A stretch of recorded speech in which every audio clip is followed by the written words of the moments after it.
आस्था के करीब आकर उसमें खो गया था। उस पर आस्था की किसी बात का कोई असर नहीं हो रहा था। वो उसके इनकार, उसके डर, हर चीज को इग्नोर कर रहा था। आस्था के खूबसूरत जिस्म को देखने के बाद वो पूरी तरह से मचल उठा था। अब वो बिना देरी किए आस्था के साथ इंटीमेट होना चाहता था। आस्था अपनी हालत देखकर रोने लगी। वो बार बार अरमान से अपने आप से दूर होने के लिए कह रही थी। तभी अचानक आस्था के हाथ अरमान के बालों पर आ गए।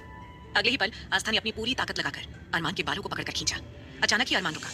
अब जैसे ही उसकी नजर आस्था के चेहरे और उसकी बॉडी पर गई, फिर खुद को देखकर तो वो पूरी तरह से शॉक्ड हो गया, क्योंकि वो आस्था के साथ ये सब नहीं करना चाहता था। वो सोचने लगा, ये मैं क्या कर रहा था। लेकिन आस्था के करीब आकर और उसके होठों को किस करने के बाद वो पूरी तरह से वाइल्ड हो चुका था और अपनी सोचने समझने की शक्ति खो बैठा था। इसीलिए उसने आस्था को इस तरह से किस करना शुरू कर दिया था।